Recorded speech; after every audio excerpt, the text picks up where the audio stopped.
வணக்கம். பெரியவர்கள்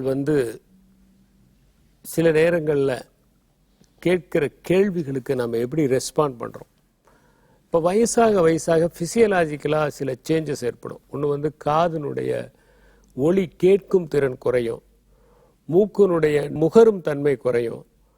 அப்புறம் பார்த்தீங்கன்னா ஒரு வயோதிகம், கிராஸ்பிங் பவர், கண்ணுடைய பார்வை இதெல்லாம் குறைய ஆரம்பிக்கும்.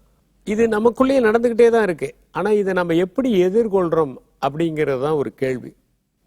ஒரு சின்ன குறும்படத்தை பார்க்க நேர்ந்தது. அதில் என்னென்னா, வெளிநாட்டில் நடந்தது. ஒரு 80 வயசு ஒரு முதியவர் உட்காந்துருக்காரு, ஒரு 45 வயசு அவர் பையன் உட்காந்துருக்கான். வாசலில் ஒரு குருவி உட்காருது.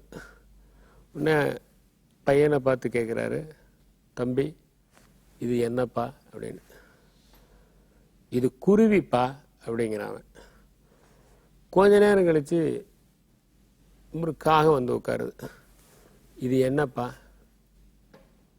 இது காகம்ப்பா. ஒரு 5 நிமிஷம் கழிச்சு இன்னொரு காகம் உட்காருது.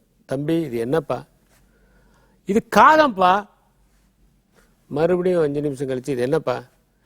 காகம் காகம் காகம், அதான் சொன்னேனே தெரியலையா? மறுபடியும் ஒரு 5 நிமிஷம் கழிச்சு இது என்னப்பா? காகம்னு சொன்ன ஒரு முறை சொன்னா உங்களுக்கு தெரியாது? அந்த பெரியவர் உள்ள போனார். போயிட்டு கொஞ்ச நேரம் கழிச்சு வெளியே வந்தார். பார்த்தா ஒரு மாதிரி பழசாகி போய் கடந்த ஒரு டைரி. அப்படியே புரட்டி இதை படிப்பா அப்படின்னார். அதில் எழுதியிருந்தது, இன்று என் மகன் 3 வயதாகிறது. அவன் என்னிடம் ஒரு காகத்தை காட்டி இது என்ன என்று கேட்டான். நான் இதுதான் காகம் என்று சொன்னேன். மறுபடியும் இது என்ன என்று கேட்டான். இதுதான் காகம். காகத்தில் 3 வகை இருக்கிறது. வீட்டுக்காகம், அண்டங்காகம், காட்டுக்காகம் என்று சொன்னேன். மறுபடியும் இது என்ன என்று கேட்டான். காகத்தை ஆகாயத் தொட்டி என்று அழைப்பார்கள் என்று சொன்னேன். மறுபடியும் இது என்ன என்று கேட்டான். காகம்தான் குயிலின் முட்டைகளை அடைகாக்கிறது என்று சொன்னேன். மறுபடியும் இது என்ன என்று கேட்டான். காகம் நம்முடைய அழுக்குகளை அப்புறப்படுத்துகிறது என்று சொன்னேன். மறுபடியும் இது என்ன என்று கேட்டான். இவ்வாறு அவன் 23 முறை கேட்டான். ஒவ்வொரு முறையும் அதற்கு ஒரு விளக்கம் கொடுத்து அவனை கட்டி தழுவி அவனுக்கு காகத்தை பற்றி புரிய வைத்தேன். ஒரு முறை கூட அவனுக்கு கோபம் வரவில்லை. 23 முறையும் அவன் கேட்டபோது எனக்கு மகிழ்ச்சியாக இருந்தது. அவனை அணைத்து கொண்டு அன்பாகவே பதிலை சொன்னேன் அப்படின்னு எழுதியிருந்தது. அதை படித்த உடனே அந்த பையன் கண்ணில் இருந்து தண்ணி வந்தது. அவர் சொன்னார், நீ 23 முறை கேட்ட, நான் ஒரு முறை கூட கோவிச்சிக்கல. 4 முறை உனக்கு எவ்வளோ கோவம் வந்தது பற்றியா அப்படின்னு சொல்லிட்டு அவர் உள்ளே போயிட்டார். அந்த பையன் ரொம்ப வருத்தப்பட்டாங்கிறது இந்த ஒரு படம். இதில் ஒரு முக்கியமான விஷயம் என்னென்னா, நம்ம எல்லாருமே சின்னவங்களாக இருந்து வளர்ந்தவங்க தான். நம்ம அப்பா அம்மாவை ரொம்ப டிபெண்ட் பண்ணவங்க தான். இப்போ அவ்வளோ தூரம் கூட வேண்டியதில்லை. 80 வயசில் இருக்கிற 45 வயசு இல்லை. இப்போ 40 வயசில் இருக்கிற ஆளுங்களே 10 வயசு பையனை கேட்டாலும் அவன் இப்படி தான் ரெஸ்பாண்ட் பண்ணுறான். இது கூட உனக்கு தெரியாதா? அப்பா கேட்குறாங்க, அப்பா கொஞ்சம் இன்டர்நெட்டு கொஞ்சம் போப்பா, உனக்கு ஒரு வேலையாக போச்சு, உனக்கு இன்டர்நெட்டே வரல, அப்புறம் எதுக்கு அதெல்லாம் பண்ணிக்கிட்டு அப்படின்னு கேட்குறான். இப்போ இது கொஞ்சம் மெசேஜ் கொடுக்கணும், எப்போ பார்த்தாலும் இதே வேலையாக போச்சு, தொல்லப்பா, நீங்கள் ரொம்ப டென்ஷன் படுத்துறீங்க அப்படிங்கிறான். இது 10 வயசுலேயே வந்துச்சு. இப்போ டிபெண்டாக இருக்கும்போதே இதுதான் அந்த ஜெனரேஷன் கேப்பு.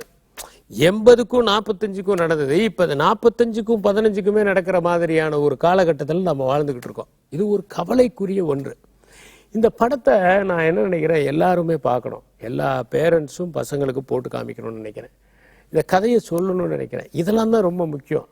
அக்பரும் பாபரும் எப்போ சண்டை போட்டாங்க, பாபர் எப்போ ஜெயிச்சாரு, எப்போ இப்ராஹிம் லோடிய தோக்கடிச்சாரு அப்படிங்கிறதெல்லாம் ரெண்டாவது. அதுக்கு முன்னாடி அப்பா கிட்ட மகன் எப்படி நடந்துக்கணும், அம்மா கிட்ட எப்படி அன்பு காமிக்கணும், அது ரொம்ப முக்கியம் இல்லையா? இதை படித்த போது உண்மையிலேயே நம்ம எத்தனை முறை நம்ம அப்பா அம்மா கிட்ட என்னென்ன மாதிரியான கேள்வி, எக்கு தப்பான கேள்வியை எத்தனை முறை கேட்டிருப்போம். இது என்னங்கிறது, இது ரோஜாங்கிறது, இது ஏன் ரோஜா, ஏன் ரோஸ் கலரில் இருக்குது, இது ஏன் முள் இருக்குது, இது ஏன் கையை குத்துது, ஏன் அது வெள்ளையாக இருக்குது, இது ஏன் சிவப்பாக இருக்குது, எத்தனை விதமான கேள்விகள் நம்ம அவங்கள கேட்டிருப்போம். ஆனால் அதுக்கெல்லாம் அவங்க பொறுமையாக தானே பதில் சொன்னாங்க. அந்த அறிவு பெற்று தானே நம்ம வளரணும். அவங்க ரத்தத்தை உறிஞ்சி தானே வளரணும். எத்தனை நாள் அவங்க வாயில் போடுறதுக்கு ஒரு பொருளை கொண்டு போயிட்டு குழந்தை ஆசைப்பட்டுச்சுன்னு கொடுத்துருக்காங்க. அதையெல்லாம் நம்ம நினச்சி பார்த்துருக்கோமா? நினச்சி பார்க்குறோமா?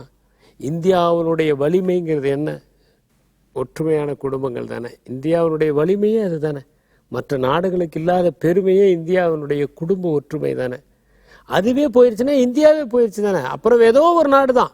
ஒரு நாட்டை பூகோளம் தீர்மானிக்கிறது இல்லை. டிஸ்கவரி ஆஃப் இந்தியாவில் நேரு எழுதுறாரு, இந்தியா என்பது மலைகளா, ஆறுகளா, கடலா, பீடபூமிகளா, பாலைவனங்களா, மரங்களா? இல்லை, இந்தியா என்பது அதன் மக்கள்.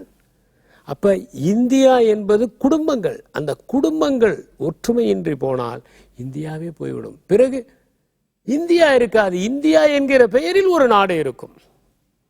எனவே பெற்றோர்களை எத்தனை வயதானாலும் நேசிப்பதற்கும் அன்பு செலுத்துவதற்கும் அவர்கள் குறைபாடோடு கற்றுக்கொள்வோமே, ஆனால் இந்தியா புத்துயிர் பெறும். அப்போதுதான் வலிமையான நாடாக இந்தியா விளங்கும். இந்தியாவின் பண்பாடு செழித்தோங்கும். நன்றி, வணக்கம்.